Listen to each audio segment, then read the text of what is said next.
Hello friends, welcome to grabs the knowledge. మా ఛానల్ని first time visit చేసినట్టయితే subscribe చేసి పక్కనే ఉన్న బెల్ ఐకాన్ని క్లిక్ చేయండి. Rajiv Gandhi university of knowledge technologies RGUKT Basara. దీన్నే మనము ట్రిపుల్ ఐటీ బాసరా అని కూడా అంటాం. సో ఈ యొక్క ట్రిపుల్ ఐటీ బాసరాలో 6 ఇయర్స్ ఇంటిగ్రేటెడ్ బీటెక్ కోర్స్ కోసము నోటిఫికేషన్ రిలీజ్ చేయడం జరిగింది. మరి యొక్క ట్రిపుల్ ఐటీ బాసరా మనకు 2008లో ఎస్టాబ్లిష్ చేయడం జరిగింది. మరొకసారి చూసుకున్నట్టయితే ఈ యొక్క 6 ఇయర్స్ ఇంటిగ్రేటెడ్ ప్రోగ్రామ్ ఏ విధంగా ఉందో ఒకసారి చూసుకుందాం. సో దీంట్లో మనకు ప్రీ యూనివర్సిటీ కోర్స్ ఇది 2 ఇయర్స్ ఉంటుందండి. దీంట్లో మనకు mathematics, physics, chemistry, life sciences మరియు ఇన్ఫర్మేషన్ టెక్నాలజీ నేర్పించడం జరుగుతుంది. అదే విధంగా 2 ఇయర్స్ అయిపోయిన తర్వాత 4 ఇయర్స్ ఆఫ్ బీటెక్. ఈ యొక్క 4 ఇయర్స్ ఆఫ్ బీటెక్ లో మీకు chemical engineering, civil engineering, computer science engineering, electrical engineering, electronics and communication engineering, material science and మెటలాజికల్ engineering, mechanical engineering ఇటువంటి కోర్సెస్ మీకు బీటెక్ లో నేర్పించడం జరుగుతుంది.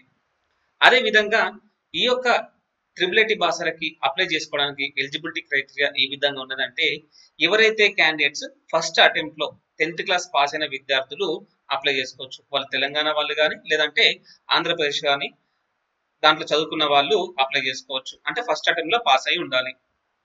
నెక్స్ట్ ఈ సెకండ్ ఎలిజిబిలిటీ క్రైటీరియా ఏ విధంగా ఉన్నదంటే, ఎవరైతే ఈ యొక్క నోటిఫికేషన్ కి అప్లై చేసుకుంటున్నారో వాళ్ళకి 1 జూన్ 2024 లోపు 18 ఇయర్స్ బిలో ఉండాలి. 18 ఇయర్స్ దాటద్దు.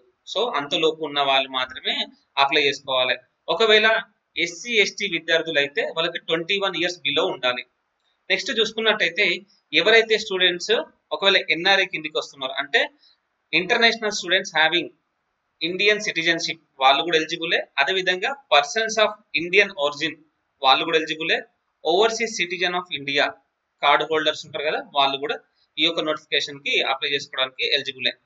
నెక్స్ట్ చూసుకున్నట్టయితే ఈ యొక్క ట్రిపుల్ ఐటీ బాసరాలో మనకు అడ్మిషన్స్ కి రిజర్వేషన్ ఏ విధంగా పాటిస్తారంటే, SC వాళ్ళకి వచ్చేసి 15%, BCA వాళ్ళకి వచ్చేసి 7%, BCBకి వచ్చేసి 10%, BCCకి వచ్చేసి 1%, BCDకి వచ్చేసి 7%, BCEకి వచ్చేసి 4%, STకి వచ్చేసి 10%, EWS వచ్చేసి 10%, ఫిజికల్లీ ఛాలెంజ్డ్ వాళ్ళకి వచ్చేసి 3%, చిల్డ్రన్ ఆఫ్ ఆర్మ్డ్ పర్సనల్ వాళ్ళకి వచ్చేసి 2%, NCC కింద వచ్చేసి 1% మరియు స్పోర్ట్స్ ఉన్న వాళ్ళకి 0.5% ఆఫ్ సీట్స్ ఇవ్వడం జరుగుతుంది.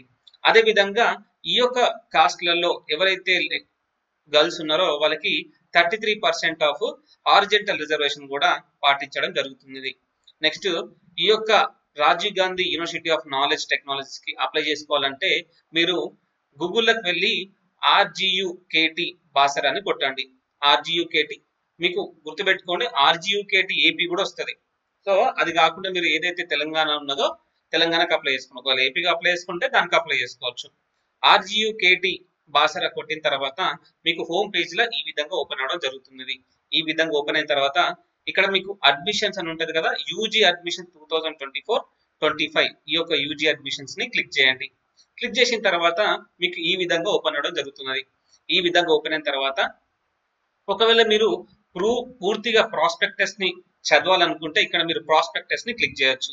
మీకు ఏవైతే సర్టిఫికేట్స్ అప్లోడ్ కి లేదంటే ఇతర సర్టిఫికేట్స్ కి సంబంధించిన ప్రొఫార్మస్ ఉన్నాయో అనెక్సర్ లో ఉండడం జరుగుతున్నది. మీరు అప్లై చేసుకోవడానికి ఏవైతే గైడ్ లైన్స్ ఉన్నాయో అది కూడా మీకు యూజర్ గైడ్ లో పొందుపరచడం జరిగింది. ఒకసారి చూసుకున్నట్టయితే ఎవరైతే అప్లై చేస్తున్నారో వాళ్ళు ఇక్కడ online application for general and global students అని ఉంది కదా, ఇక్కడ అప్లై నౌ అని క్లిక్ చేయొచ్చు. ఇక్కడ అప్లై నౌ అని క్లిక్ చేస్తే ఒకవేళ NRI స్టూడెంట్స్ అయితేనేమో ఇక్కడ క్లిక్ చేయాలి. ఇక్కడ అప్లై నౌ అని క్లిక్ చేసిన తర్వాత మీకు ఈ విధంగా ఓపెన్ అవడం జరుగుతున్నది.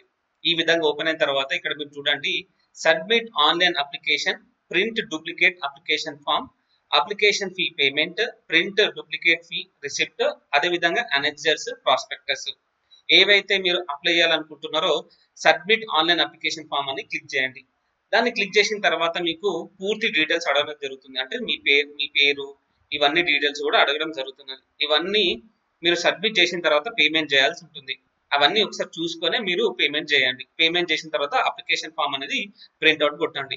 ఒకవేళ మీరు అప్లై చేసుకునేటప్పుడు కానీ లేదంటే ఇతర పేమెంట్స్ అప్పుడు కానీ మీకు ఏమన్నా అక్కడ టెక్నికల్ ప్రాబ్లం వస్తే మీరు ఇక్కడ ఒకవేళ మీరు అప్లై చేసుకునేటప్పుడు ఏవైనా ట్రాన్సాక్షన్ ఫెయిల్ అయితే మీకు 5 బ్యాంకింగ్ వర్కింగ్ డేస్ లో రిఫండ్ అవ్వడం జరుగుతున్నది. ఒకవేళ కట్ అయితే మీకు వెరీ కావాల్సిన అవసరం లేదు. నెక్స్ట్ చూసుకున్నట్టయితే ఏదైతే మీరు అప్లై చేసుకునేటప్పుడు ఈ యొక్క అప్లికేషన్ ప్రాసెస్ ఏ విధంగా ఉన్నదంటే మనం ఒకసారి చూసుకున్నట్టయితే ఫస్ట్ ఆఫ్ ఆల్ మీరు ఆన్లైన్ అప్లికేషన్ ఫామ్ ఫిల్ చేయాలి. ఆన్లైన్ అప్లికేషన్ ఫామ్ ఫిల్ చేసిన తర్వాత మీకు అప్లికేషన్ ఐడి వస్తున్నది. అప్లికేషన్ ఐడి వచ్చిన తర్వాత మీరు ఏం చేయాలంటే అప్లికేషన్ ఫీ పే చేయాల్సి ఉంటుంది. అప్లికేషన్ ఫీ పే చేసిన తర్వాత ఆ యొక్క అప్లికేషన్ ఫామ్ ని మీరు డౌన్లోడ్ చేసుకొని పెట్టుకోండి. ఎవరైతే ఫిజికలీ హ్యాండిక్యాప్డ్ కానీ లేదంటే చిల్డ్రన్ ఆఫ్ ఆర్మడ్ ఫోర్సెస్ కానీ లేదంటే ఎన్సిసి కానీ స్పోర్ట్స్ క్యాండిడేట్స్ ఎవరైతే ఉన్నారో ఈ యొక్క అప్లికేషన్ ఫామ్ ని మీరు డౌన్లోడ్ చేసుకొని ఒకవేళ మీరు ఫీ పే చేసేటప్పుడు అది టిఎస్ ఆన్లైన్ సర్వీసెస్ ద్వారా పే చేయండి. టిఎస్ ఆన్లైన్ సర్వీసెస్ అంటే మీకు మీ సేవ అన్నట్లు ఉంటుంది కదా, అక్కడ పే చేస్తే మీకు రిసిప్ట్ అనేది వస్తుంది. ఆ రిసిప్ట్ పెట్టి ఎవరైతే పిహెచ్, సిఏపి, ఎన్సిసి మరియు స్పోర్ట్స్ కోట కింద తీసుకునే అంటే అడ్మిషన్ తీసుకునే విద్యార్థులు తప్పకుండా మీ యొక్క సర్టిఫికేట్స్ అంటే దానికి సంబంధించిన సర్టిఫికేట్స్ పెట్టి ఆ యొక్క అప్లికేషన్ ఫామ్ ని మీరు పోస్ట్ చేయాల్సి ఉంటుంది.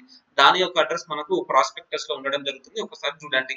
ఒకసారి చూసుకున్నట్టయితే ఒకవేళ ఫిజికల్ హ్యాండిక్యాప్డ్ వాళ్ళకైతేనేమో అనెక్సర్ 6 సంబంధించిన ఆ ప్రొఫార్మా ఫిల్ చేసి పెట్టాల్సి ఉంటుంది. అంటే దానికి సంబంధించిన ప్రొఫార్మా ఒకసారి చూడండి. దాంట్లో ఏవైతే సిగ్నేచర్స్ ఉంటాయో ఆ సిగ్నేచర్స్ పెట్టి మరియు స్టాంప్ వేసి పంపించాల్సి ఉంటుంది.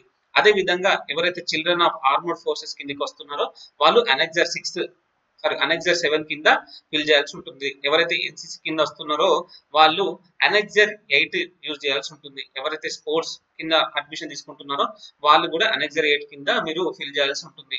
ఓన్లీ వీళ్ళు మాత్రమే పోస్ట్ చేయాల్సి ఉంటుంది, మిగతా అవసరం లేదు జనరల్ క్యాండిడేట్స్.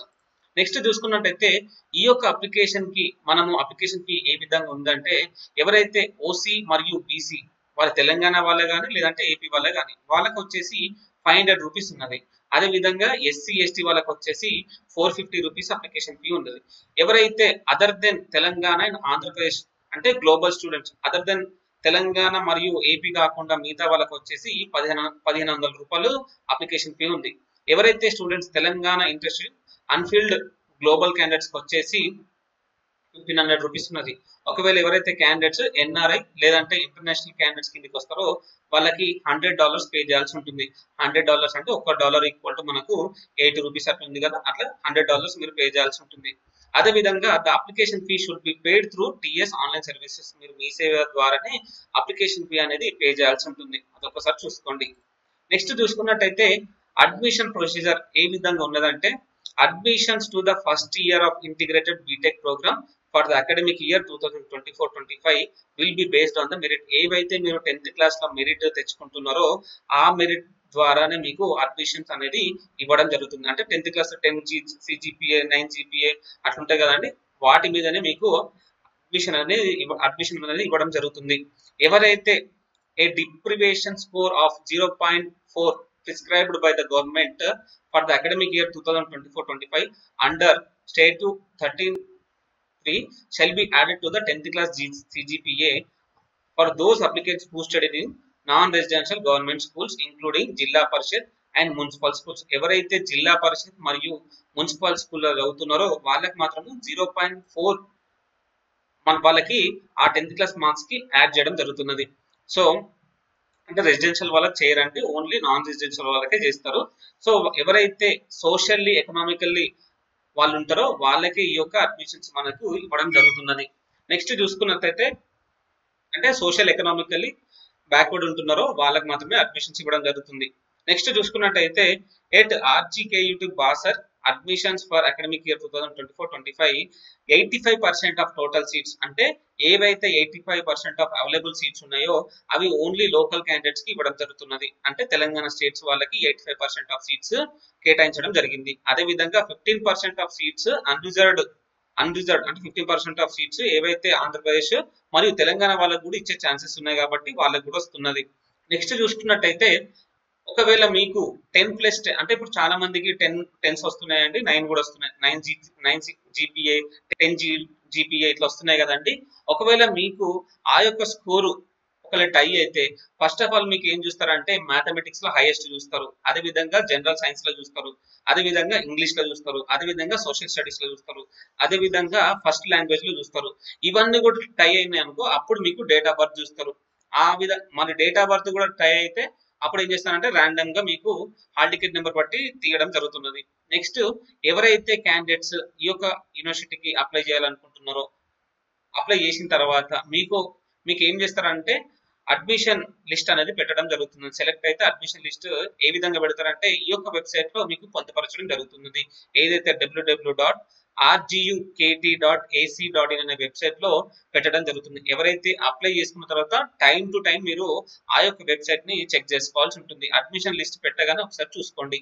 అంటే అడ్మిషన్ లిస్ట్ పెట్టిన తర్వాత ఒకవేళ మీరు రిపోర్టింగ్ టైం దాటిపోయినారనుకో ఆ యొక్క అడ్మిషన్ మీకు వేరే వాళ్ళకి వెళ్ళిపోవడం జరుగుతున్నది.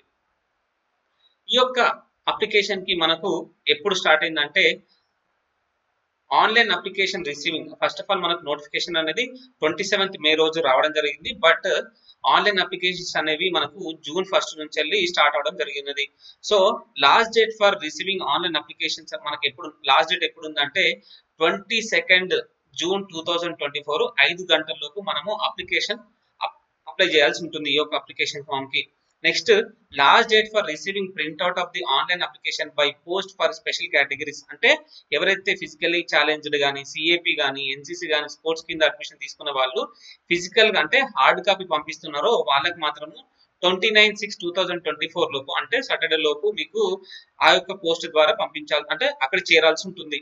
అదే విధంగా announcement of provisional selector list other than special categories అంటే ఇవి స్పెషల్ కేటగిరీస్ కాకుండా ఎవరైతే జనరల్ కేటగిరీస్ ఉన్నారో వాళ్ళకు వచ్చేసి సెలక్షన్ లిస్ట్ వచ్చేసి మనకు జూలై 3 రోజు మనకు పెట్టడం జరుగుతుంది. అది కూడా టెంటేటివ్ అండి. టెంటేటివ్ ఒకవేళ ఇంకా ఫిక్స్ అవ్వలేదు, అది కూడా ఫిక్స్ అయ్యి ఉండొచ్చు చెప్పలేము, అది టెంటేటివ్ మాత్రమే చెప్తున్నారు. సో ఆ రోజు మీకు ఫస్ట్ అడ్మిషన్ లిస్ట్ ఇస్తారు.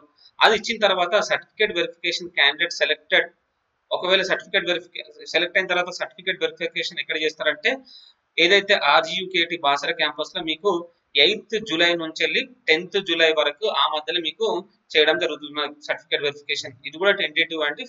ఒకవేళ మీరు సెలెక్ట్ అయితే ఆ రోజు మీకు ఫైనల్ గా డేట్స్ ఇచ్చేస్తారు. ఒకవేళ డేట్స్ ఏంటంటే ఇదే ఫైనల్ అండి. సో ఒకవేళ మీరు సర్టిఫికేట్ వెరిఫికేషన్ అంతా అయిపోయిన తర్వాత రిపోర్టింగ్ టు ద క్యాంపస్ అంటే మీరు ఎప్పుడు క్యాంపస్ కి రిపోర్ట్ చేయాలనేది మీకు ఇంటిమేట్ చేస్తారు వెబ్సైట్ ద్వారా కానీ లేదంటే సపరేట్ గానీ ఇంటిమేట్ చేయడం జరుగుతున్నది. సో మా యొక్క వీడియో మీ అందరికి నచ్చినట్టయితే అందరికి షేర్ చేయండి. మీరు ఒకసారి చూడండి. ఎవరైతే అప్లై చేయాలనుకుంటున్నారో వాళ్ళు ఈ యొక్క వెబ్సైట్ కి అప్లై చేయండి. ఈ యొక్క వెబ్సైట్ కి వెళ్ళి అప్లై చేయండి. ఏదైతే www.rgukt.ac.in అనే వెబ్సైట్ కి వెళ్ళి అప్లై చేసుకోవచ్చు. మా యొక్క వీడియో మీకు నచ్చినట్టయితే లైక్, కామెంట్, షేర్ మరియు మా ఛానల్ ని సబ్స్క్రైబ్ చేయండి.